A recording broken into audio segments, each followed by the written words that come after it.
today is day 76 of reading Bill Clinton, My Life. My name is Tina, and this is my older brother, Trungy Boy. Trung, if you haven't read of us so far. And let's get started. Want to go first? Do you wanna? No. Why? No. Rock, paper, scissors, go. Rock, paper, scissors, shoot. Rock, paper, scissors, shoot. Did you see what day it was? Yeah, day 75. 76. I mean 76. I said 76. I meant. One day, a man invited a few of us into a suite for cocktails. I had never had a drink before and had never wanted one. I hated what liquor had done to Roger Clinton, and was afraid that it might have the same effect on me. But I decided the time had come to overcome my lifelong fear. When our host asked me what I wanted, I said scotch and soda, a drink I had made for others when I worked as a bartender for a couple of private parties in Georgetown. I had no idea what it would taste like, and when I tried it, I didn't like it very much. The next day, I tried a bourbon and water, which I liked a little better. After I got to Oxford, I drank mostly beer, wine, and sherry, and when I came home, I enjoyed gin and tonic and beer in the summertime. Oh yeah, gin and tonic and beer in the summertime. A few times in my 20s and early 30s, I had too much to drink. After I met Hillary, we enjoyed champagne on special occasions, but fortunately, liquor never did much for me. Also, in the late 70s, I developed an allergy to all alcoholic drinks, except vodka. On balance, I'm glad I broke free of my fear of tasting liquor on the ship, and I'm relieved I never had a craving for it. I've had enough problems without that one. Your turn, Tia. Okay. By far, the best part of the voyage was just what it was supposed to be. Being with the other Rhodes scholars. I tried to spend some time with all of them, listening to their stories and learning from them.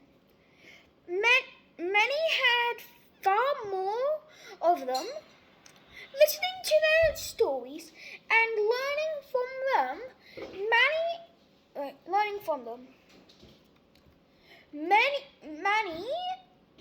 many had far more impressive academic records than I did, and a few had been active in anti-war politics on campus or in the McCarthy and Kennedy campaigns.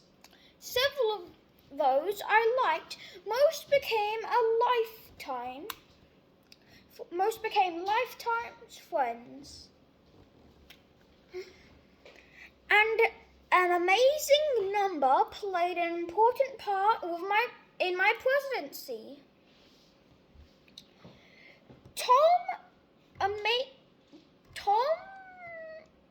Tom Williamson, a black Harvard football player who served as counsel to the Labor Department in my first term. Rick Stearns, a Stanford graduate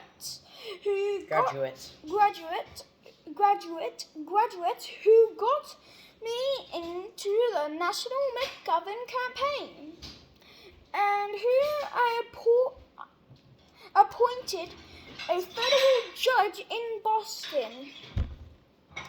Strobe Talbot, editor of the Yale. Daily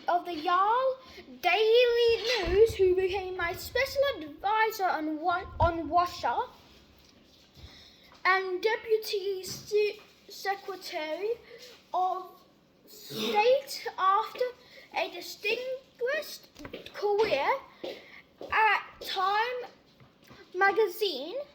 I had spoon here. Archer had me for that, right?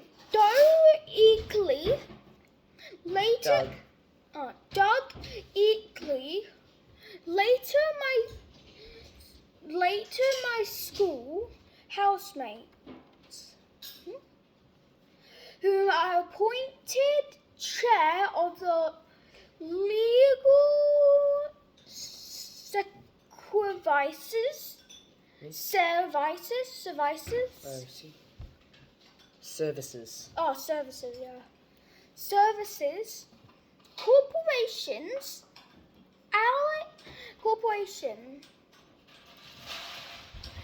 Alan Bearson, another Harvard football player from Brooklyn, who I appointed U.S. attorney in San Diego. Attorney in San Diego. San Yeah, Diego. that's what I said. San Diego. Not San Oh, Diego. San Diego. Say again, please. San Diego. San Diego. San Diego. Wait, what was it?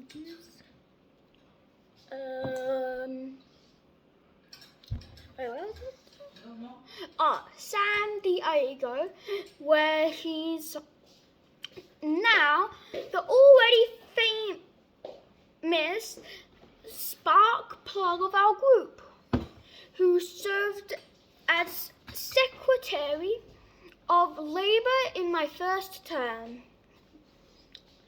Denise Blair, a naval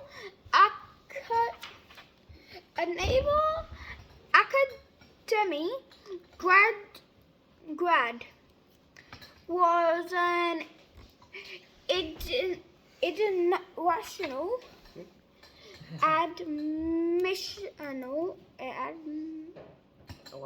admiral in the Pentagon, where I became president and later commander of our forces in the Pacific. But he got there without any help from me. Your turn, John. No, we're going to have so much joy. It's too much today. Over the next 2 years, we would all experience Oxford in different ways, but we shared in the uncertainties and anxieties of the times at home, loving Oxford, yet wondering what the devil we were doing there. Most of us threw ourselves into our new lives more than into our tutorials or lectures. Our conversations, personal reading, and trips seemed more important, especially to those of us who thought we were on borrowed time. After 2 years, a smaller percentage of the Americans would actually receive degrees than in any previous class of Rhodes Scholars. In our own way, filled with youthful angst, we probably learnt more at Oxford about ourselves and about things that would matter for a lifetime than most of our predecessors had. Tina, turn. Okay. After 5 days, a brief stop in Le Havre, we finally arrived at Southampton,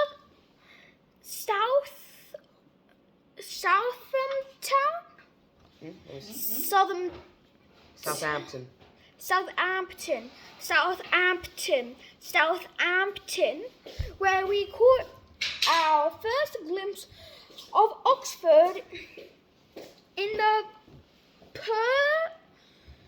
person of Sir Edgar. Bill Williams, the warden of Rhodes House. He was waiting for us on the dock in a bowler hat, raincoat and umbrella, looking more like an English dandy than like the man who, during World War II, had served as chief of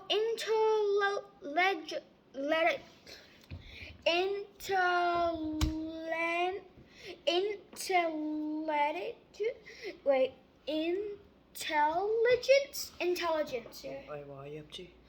Served as chief of intelligence to Field Marshal Montgomery.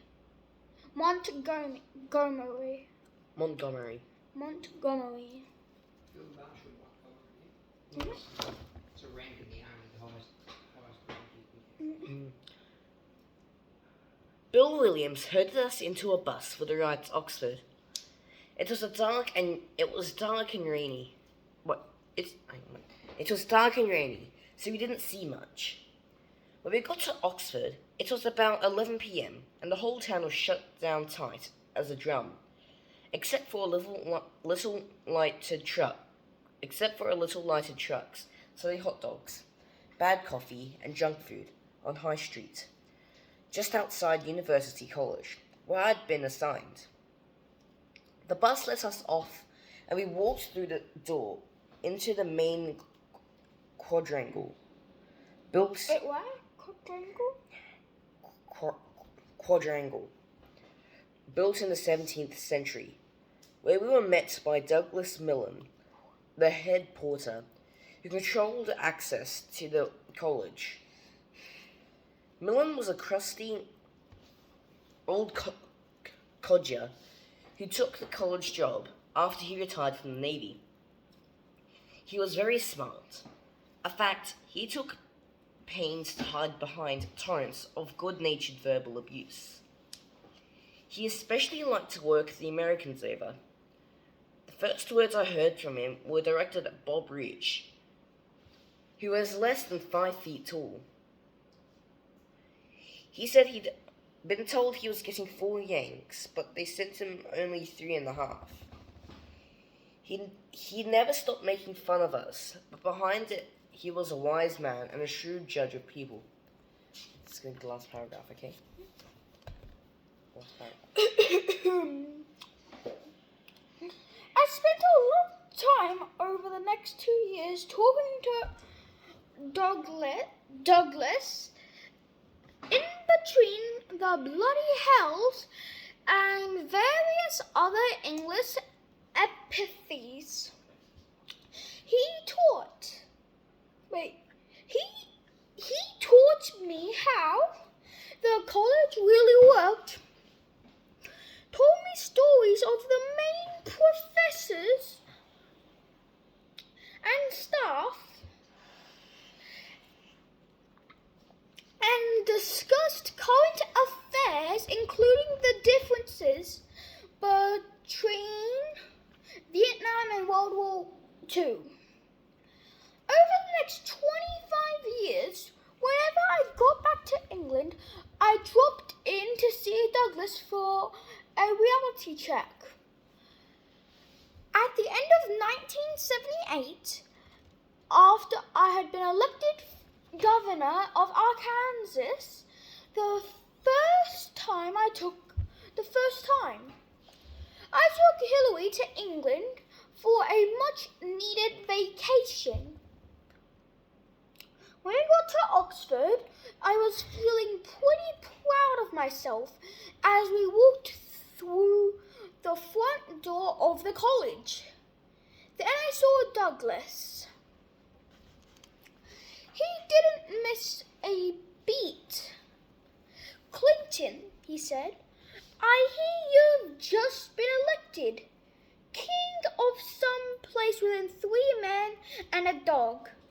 I loved Douglas Millen. Is that going to be all? Yep, it's going to be all.